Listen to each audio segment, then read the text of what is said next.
Hey everybody, I'm Robert and I'd like to welcome you back here to the channel. Thank you so much for everything that you guys have been doing in the comment sections, all the support you've been giving, and really how you guys get along with each other. Sometimes if you don't see eye to eye on something, you do have really good a way of handling things, and that's something I'm very proud of when I look through the comment section.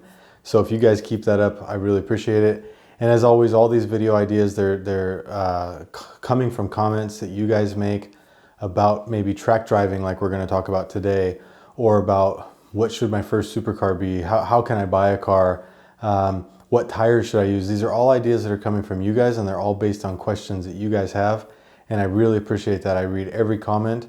I try and like and respond to every comment that I can. Usually in the first day I'm able to on a new video. After that it does get a bit hard to keep on top of all of them, but we are doing our best, and most importantly we're having fun with it. For me, the engagement that I have with you guys is actually what motivates me to do these videos, because it shares maybe something that I have a little bit of knowledge on. I don't say I'm always an expert in every field, but I do have a little bit of knowledge to share with you guys to another level. And who knows, some of you guys might even have more knowledge. When I talk crap about my mountain bikes, some of you guys come in and say, hey Robert, you put this cable right here on the on the wrong side of the fork and things like that, and I really enjoy it. But I think that we need to apply our methodical thought process to every single thing that we do, and most importantly have fun with every single thing that we do. And I think that that will make our lives a little bit better if we can not take things so personally, enjoy what we are able to do, enjoy the things that we do have, and we go from there. But what are we talking about today? We're talking about how we drive on the track. It seems so simple. It seems like we just get in a car, we drive full throttle, we brake, we turn, and we go around the turn and we go full throttle again. And in theory, that is what we're doing, but there is so much to it. There's hundreds, if not thousands, of concepts and ideas behind driving and being a fast driver that a lot of people don't even know about. They don't even understand. A lot of people don't realize that there's something called trail braking. Trail braking is a very basic technique, but it's a technique that maybe comes to some people after they're driving a while and they realize, you know what, I'm going into a turn, and I go into this turn and I've got this, what everyone says is a great tire, but I turn, and through the whole turn I'm I'm understeering through the entire turn. Why am I understeering? Why does my car not rotate the way that the next guy, this guy's in front of me, he has the same car that I do, and he's flying through the turn, but I'm just understeering and overcooking my tires, and it's a problem, right? So why are you doing that? Why is your car doing that? One of the reasons, one of the things that you can do to help your corner entry and your speed as you enter into the corner and help the front end stick is trail braking. The concept that we need to keep in mind through this whole discussion is that this is our tire, this is our racetrack. If I take my phone and I push it along like that, there's very little friction. I'm able to like launch it off the table if I wanted to, right? If I then put some weight on it, it gets much more difficult to move. It becomes much more difficult to move. So when I put that weight on this, it's difficult to move. When I lift weight up, it's very easy to move. So how does this relate to trail braking, and what is trail braking? Trail braking is the concept of possibly braking a little bit later after your straightaway, after your power application, braking a little bit later and actually carrying the brakes into the turn. You guys have heard straight line braking, get off the brakes and then turn in. The problem with that is weight transfer. When I put weight on the front tires, they get the capacity to handle a lot more friction. They create a lot more friction with the road, with the surface, and they brake a lot better. Let's get this screensaver off there, my goodness. 600 LT, the reason I have that up here today is because it is one of the most fun McLarens that I've ever had to drive in terms of just a driver's car, and one of the most fun cars I've had to trail brake. That's the reason that I actually have that car up here today. So I come into the turn, well, it's first of all, I'm full throttle down the straightaway, and when I'm full throttle, I've got the weight on my rear two wheels. So my front wheels are in their lightest, one of their lightest positions they'll come into on the track. So I've got very little turning capacity from my front tires because the weight's on the back.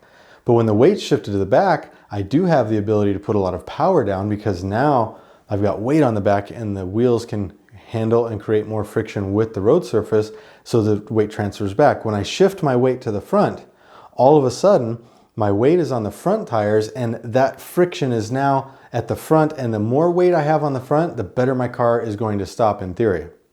So I load up the front tires, and then what happens, what a lot of people do is they then lift off the brake and then they turn in. Well, they went through all of this effort of loading the front tires and putting all this weight on the front tires just to lift off the brake and then balance the car back to a neutral position and turn in. Well, when they did that, the front's unloaded. Now the car is going to understeer. You're not going to have the same amount of friction from your front tires. Your grip, your traction circle, if you would, has now been limited because you took the weight off of the front end. The ability to apply turning force is gone. So what you do when you're trail braking is you'll actually start braking a little bit later. It could be 2-3 meters. It could be 20 meters. It depends on the turn. You brake later and you're going to actually carry the brakes into the turn. But as you start turning, you have to start slowly lifting off the brake. It's a very gradual, it's a coordinated effort. Turn and slowly lift off the brake. So what you're doing is you're keeping your weight on the front and you're slowly lifting off the brake. And why are you slowly lifting off the brake? You have two things that you can do on a front end when you're turning in like this: brake and turn. There's only so much, the tire can only handle 100% of its load, so of its friction. So if you're using 100% for braking and you want to turn, if your steering angle requires 5% for the turn, you need to take 5% away from the brakes. So you're keeping a balance of maximum traction between braking and turning. So as you turn in, you actually take off the brake at the same time that you're turning in at a perfect relationship, so that the tire keeps 100% of its potential grip on the racetrack, transitioning from full brake to full turn.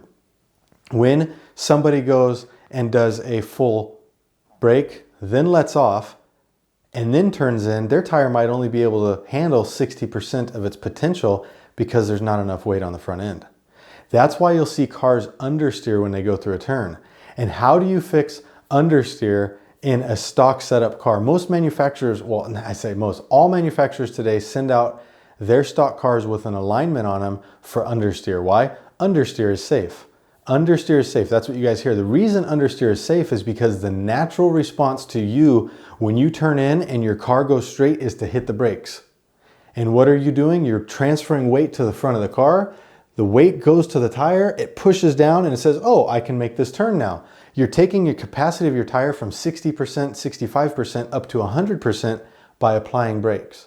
And that's why the manufacturers, that's why they say understeer is safe. It's because braking will save understeer. The only reason that braking saves understeer is because when you brake, it puts more weight on the tire, and that weight on the tire lets the car turn. So why would you not be using that when you enter your turn? So if you've got a car that is running around and you're understeering, try this type of technique. The second thing that trail braking does, and this is also something that has to do with McLaren. McLaren has understeer also quite bad at mid-corner, okay? So there's different points that you can have understeer. You can have understeer at turn in, that's right when you turn in, and you can also have understeer at mid-corner. Mid-corner understeer is a little bit more difficult to deal with because at mid-corner, your car is usually set up. So at turn in, you're loading the front end, but at mid-turn, generally you're balanced, you're back on the throttle and you're powering through and keeping either a neutral throttle or possibly slowly accelerating. And when you slowly accelerate, the back end squats down, and then that again gives you more weight on the back wheels for traction, but lifts the front end, and now you want to get understeer out of the front end. The beauty of trail braking is you can actually come in, maybe turn in a little bit later, maybe even a later apex than normal, and you can actually trail brake further and use the fact that you've got so much weight on your front end to your advantage to trail brake later, and that weight that you lifted off the rear end will help rotate the car. You can use that rotation that you get by bringing the back end around at corner entry to actually set yourself up for a straighter line through the apex, and that's something that you can really do with a McLaren, and bring the back end around so that when you hit the apex, you're not relying on so much steering angle. You've actually rotated the car before the apex, and that's something that trail braking also delivers you, and something that you'll learn when you have a car that has maybe mid-corner understeer, that you can use trail braking in that manner. Now, I've told you that I love driving the 600 LT because it's a very playful car. The chassis moves, you can feel what every single corner does. And the balance of the McLarens, the ones that I've driven a lot on the track, 675, 600 LT, 620, and 720. I would say the 720 probably lesser than the other three in terms of how I like to drive them on the track. This car right here, you feel everything that's happening. And the balance of the car lets you trail brake it and lets you work it to where the chassis will rotate around nicely and perfectly, and you can trail brake it very, very, very, very late. Now, on the other hand, you guys know that I'm ranting and raving around about my GT2 RS MR. That's a car that's completely different. When I go from the McLarens and I get into the GT2 RS, it takes me a couple laps before I get my head around it, because I love to trail brake. I love to brake late. There's a turn in as you go through Metzgesfeld. There's a little straightaway in Metzgesfeld, left-hander, and then you go into a right-hander down into Collenhard. That left-hander in a McLaren, you can brake so late and trail brake it all the way through the turn and point yourself right to the next turn. It's amazing. The problem is that you get that mindset and you get used to it, and then you get in the Porsche. See, the McLaren has the motor in the middle of the car. The Porsche has it at the back of the car. So with that motor in the back, you've got a ton of weight that's, you go to trail brake and that back end wants to swing out significantly faster than it does in a McLaren. So that's obviously a bit of an issue. So you have to be very careful with the Porsche, because if you do the same type of trail braking with a Porsche, you're just going to spin out. The rear end is going to come out towards the outside of the turn, and you're just going to do a donut. You've seen it so many times with GT2 RS, as they call it, the Widowmaker. It's a pendulum effect. It's either in trail braking, or it's when you get on the power and it starts to swing out because maybe you've got on too much power and the back end starts to slide. And once it swings, it's got that momentum and it goes. So when you're driving a Porsche, you need to be a little bit more careful. But the beauty of a Porsche, a GT3 RS or GT2 RS, is the front end on them is substantially better, substantially more grip than the front end of a McLaren. So if you can get into the corner entry with just a very light bit of trail braking, you're not as worried. You still have a little bit, but you're not as worried with the mid-corner understeer that the GT2 RS has versus what the mid-corner understeer of a McLaren has. Every single car, no matter what, is always going to have its limit. So I've told you before that I think one of the limits of the GT2 RS is its mid-corner understeer. You have to understand that this is a very high limit. It's a very, very high limit at that point. I certainly hope, and I think that the double wishbone suspension that they're coming out with on the 992, GT3, and then GT3 RS, and so on and so forth, I think that's going to help, and I have high hopes for it. I hope that's going to adjust some of the mid-corner understeer. But I don't feel, for my driving capability, that I can adjust the mid-corner understeer anymore with trail braking by getting the car to rotate, because to get it that far at that point, you're going to swing the back end around. So these are just some ideas as to how do you drive a car. So what you need to do with the Porsche is you come in, you trail brake it, you get a little bit of rotation, then you need to get back on the power. A lot of you guys think, oh, you're on the power, you're gonna drift. No, when you switch to the power, you're unloading the front end again, but you're getting your weight on the back. And as you get the weight back on the back, you can slowly start to apply power. And with the concept that I was telling you earlier, you're back on the power. Now the weight is slowly shifting to the back, so you can actually power through and work it a little bit more, because you've got that weight. If you start to get understeer, you can let off the throttle and kind of let it soak back down. And I'm talking very minuscule adjustments. I'm not saying, blah, blah, blah, hit the gas and get off of it and do all this stuff. Very minuscule things. My E92, the XX31.2, as we jokingly call it, the black Team Schirmer with the gold stickers, that car is one of the most fun cars. When you're going through turns, you get your steering angle set up and you just use your 2 feet, gas and brake, and you can steer the car through the apex, making little adjustments with it. And a true tuned chassis, you can drive like that, and it's one of the most fun things you can do. So I challenge you guys, not on the road, not getting on the Autobahn, not getting on the freeway. I challenge you guys to go out and start practicing this at your local racetrack. Start some late braking, get an instructor, get a coach that can talk you through it and everything like that. Because I do believe that the biggest investment that you can make in your setup is not new tires, it's not new brakes, it's not a supercharger, turbocharger mapping, it's actually you. You're the biggest thing that you can improve in terms of your track driving. And I think it's very important that you guys realize that, because So many people come to the Nürburgring and waste so much money by not getting coaching. They go out and they do lap, lap, lap, and they drive terrible lines. They drive, like I was just explaining, not using the full potential of their tire, not using the full potential of the power that they do have, or the suspension that they have, and they waste their laps, they waste their time on the track, and I hate to see you guys do that. For me, when I see a video of a guy doing a lap and he's sawing at the steering wheel and everyone's like, oh, what a drive, that was amazing, all I see is lost time.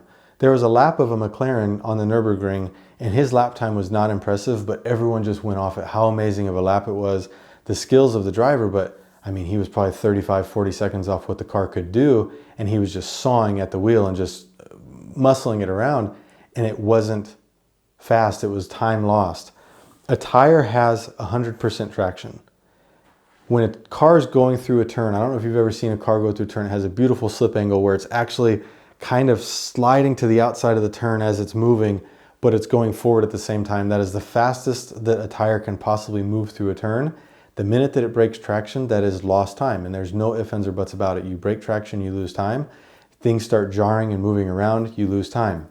The best way to be fast is to be smooth. You come in, you hit the brakes, you hit them hard but not fast because you're taking that weight from the back of the car to the front of the car. If you apply your brakes faster than the weight can transfer, you're going to not get 100% traction out of the rear. You're coming out of the straightaway. You roll into the brakes, nice, firm, but not too fast. You don't just stab them, you roll into them and you let that weight transfer as you're applying the brakes. The more your front end settles down, the more brake you can give. You need to be smooth with it. You come into the turn.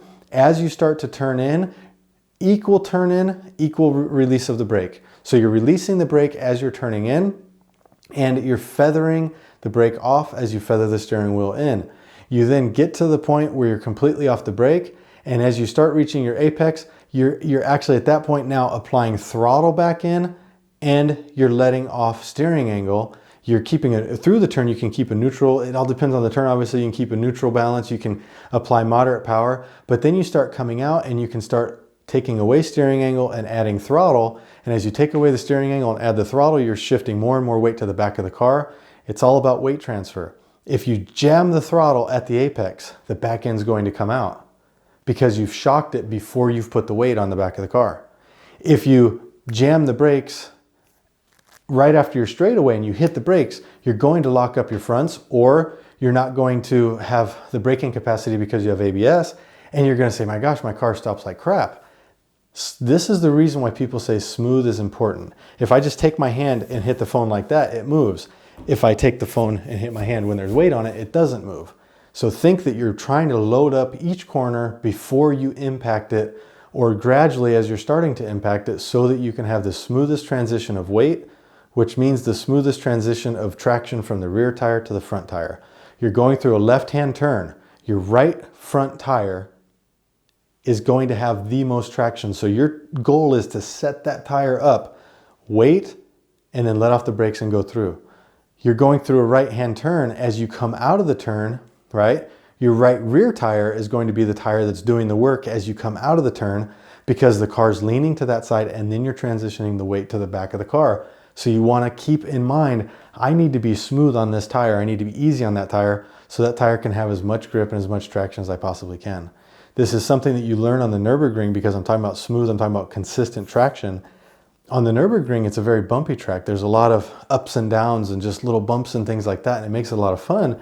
But when you're talking maximum traction and you're moving along and then you have a bump, that breaks your traction. So there's points on the Nürburgring where you have to be ready to ease off the brake and back on the brake, because you know you're going to lose a little bit of that friction because of, you hit the bump, you lose contact patch and it comes back down. So you need to be ready for that. So I hope that explains a little bit about trail braking, and it might also hopefully explain to you guys why some of your cars are not, how can I put it, maybe not performing the way that you want to in terms of front end grip. It's not the suspension, it's not the setup. It might really just be how you're applying the brakes. Are you off the brakes when you turn in, and what are you doing? Again, please don't practice this on the road. Go to the racetrack, get a coach, preferably a GP track where you've got a lot of room and you can start learning your car. Something that's also really good are driver trainings that have maybe the wet parks and things like that, because the same exact model applies in the wet Doesn't matter if it's wet or dry. And another thing we're going to talk about later is wet driving. Wet driving on the Nürburgring, wet driving on any racetrack, how it's actually one of the best things you can do, the most fun you can have. You need to get out of your mind that it's dangerous. It's just as dangerous as in the dry. It's just wet. Traction limit is your traction limit. There's far fewer crashes at the Nürburgring or well, I don't want to say anywhere. I can speak for the Nürburgring. There's far fewer crashes in the wet, and it's because people are scared of it. If everybody was as scared of the dry as they are the wet, there'd also be less crashes there. But the main concept is knowing the track and knowing your traction circle. Where are your traction limits? How do you work it? And you're going to have an absolute blast driving in any conditions. So videos that are coming up are going to be driving in the wet, what were my first cars that I drove on racetracks and performance driving. And then also a third video will be for you guys, what should your first track car be? Should it be something like a GT3 RS, or are you going to be better off in a Fiat? What's Fiat make? Is it a Multipla? Maybe if it's a Fiat, I don't even know, but a Multipla. Maybe you guys should start with that. But seriously, guys, thank you so much for all the comments. Thank you for all the feedback and the ideas for these kinds of videos. Hope you enjoyed this one, and we'll catch you later.